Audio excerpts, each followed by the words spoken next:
Hello everyone, drugs inspector ఎగ్జామ్కి prepare అయ్యే ఆస్పిరెంట్స్కి ఒక గుడ్ న్యూస్ వచ్చింది. So UPSC union public service commission నుంచి డ్రగ్స్ ఇన్స్పెక్టర్ నోటిఫికేషన్ రిలీజ్ చేశారు.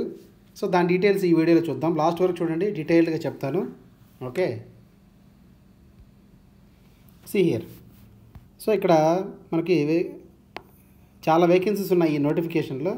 ఓకే, యూపీఎస్సీ వెబ్సైట్లో డౌన్లోడ్ చేశాను ఇది. సో ఇందులో వేకెన్సీ నెంబర్ 24.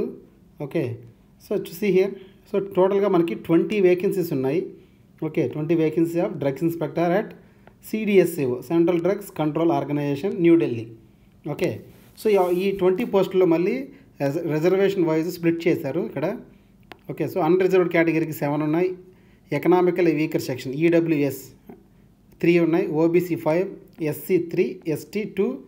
సో టోటల్ పోస్టులో మళ్ళీ person with bench mark disability 2 ఉన్నాయి.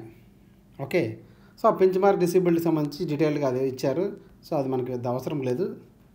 Okay, so next pay scale చూడండి. Pay scale level 8 in 7th CPC. So level 8 అంటే మనకు బేసిక్ పే అరౌండ్ 44,000 దాకా ఉండొచ్చు. సో దీనిపైన DA HRA అని కలుపుకుంటే అరౌండ్ మీకు 75,000 to 80,000 దాకా శాలరీ ఉంటుంది, gross salary. Okay, so age limit వచ్చేసి 30 years for unreserved or EWS. Okay, next 33 years for OBC.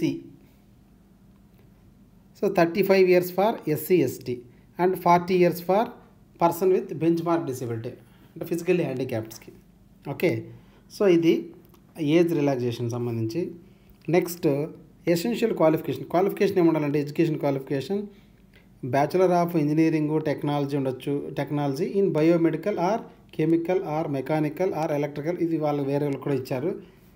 Next మనకు కూడా ఉంచండి ఫార్మసీకి bachelor degree in pharmacy, pharmaceutical science, microbiology etcetera. Okay, so మన బీఫార్మ్ చేసిన వాళ్ళందరూ కూడా ఎలిజిబుల్లే.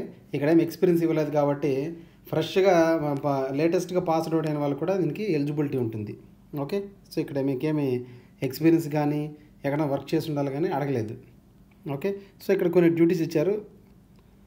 ఆ డ్యూటీస్ గురించి మనకు అవసరం లేదు, చూడండి తర్వాత కావాలంటే. ఓకే, సో ఇది group B cadre gazetted. Okay, so head quarter వచ్చేసి CDSCO న్యూఢిల్లీలో ఉంటుంది, అక్కడే పోస్టింగ్ ఉండొచ్చు. లేదా పోస్టింగ్ ఇన్ ఎనీవేర్ ఇండియా అంటే CDSCO సంబంధించిన బ్రాంచెస్ ఉంటాయి కదా, అక్కడ కూడా ఉండొచ్చు. ఫస్ట్ పోస్టింగ్ మోస్ట్లీ న్యూఢిల్లీలోనే ఉంటుంది CDSCO. Okay, so this is about notification. Syllabus సంబంధించి నెక్స్ట్ ఎలా అప్లై చేసుకోవాలి దీనికి ఈ డీటెయిల్స్ సంబంధించి నెక్స్ట్ ఇంకొక వీడియో చేస్తాను tomorrow. Okay, so I hope మీకు హెల్ప్ అయింది అనుకుంటున్నాను. All the best.